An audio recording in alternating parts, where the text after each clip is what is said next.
సోమశలం జలాశయం నుండి సాగునీటికి రాష్ట్ర దేవాదాయ శాఖ మంత్రి ఆనం రామనారాయణ రెడ్డి నీటిని విడుదల చేస్తారు. ఐఏబీ సమావేశం నిర్ణయంతో ఈ రోజు జిల్లాలోని పంటల అవసరం నిమిత్తం మంత్రి ఆనం జలాశయం అధికారులతో కలిసి ప్రత్యేక పూజలు నిర్వహించి పెన్నా నది నీటిలో పూజా సామాగ్రిని వదిలి నీటిని విడుదల చేశారు. రెండో పంట సాగుకు నార్త్ ఫీడర్ కెనాల్ ద్వారా 300 క్యూసెక్కులు, డెల్టాకు 500 క్యూసెక్కులు నీటిని విడుదల చేశారు.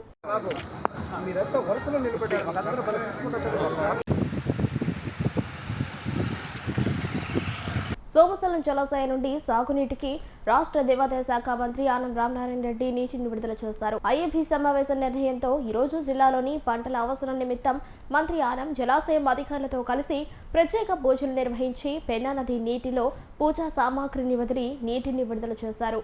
రెండో పంట సాగుకు నార్త్ ఫీడర్ కెనాల్ ద్వారా 300 క్యూసెక్కులు, డెల్టాకు 500 క్యూసెక్కులు నీటిని విడుదల చేశారు.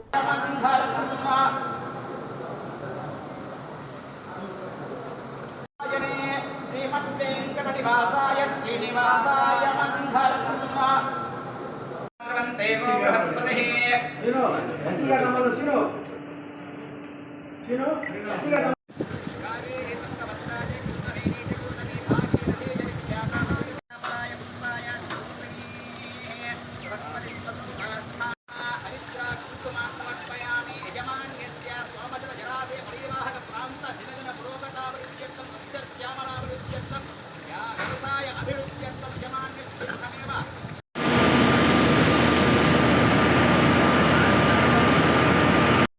సామర్థ్యంలో ఎంత మేరకు నీరుంది, ఉన్న అవసరాలు పోను మిగిలిన నీరు ఎంత భూమికి మనం ఇవ్వగలం రెండవ పంటకి అనేటువంటిది ఇవాళ అందరూ ఆలోచన చేశాక ఐఏబీ సమావేశంలో దీని మీద చర్చ చేశాం.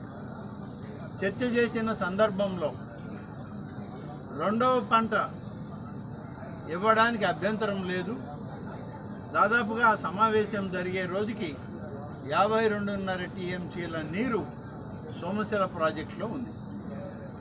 అలాగే కండలేరు ప్రాజెక్టులో కూడా 47 టీఎంసీల నీరు అక్కడ కూడా నిల్వ సామర్థ్యం ఉంది.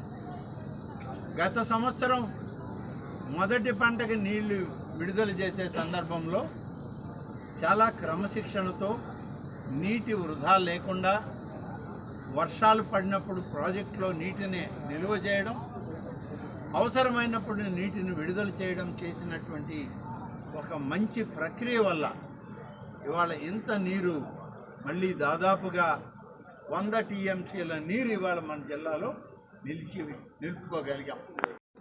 రామానాయుడు గారు, చీఫ్ ఇంజనీర్లు, సెక్రటరీలు అందరూ కలిసి గతంలోనే సోమశిల ప్రాజెక్టుని పరిశీలన చేయడం, నీటి విడుదల ఏ విధంగా ఉండాలనేటువంటి సూచనలు కూడా మాకు ఒక SOP ఇవ్వడం కూడా జరిగింది.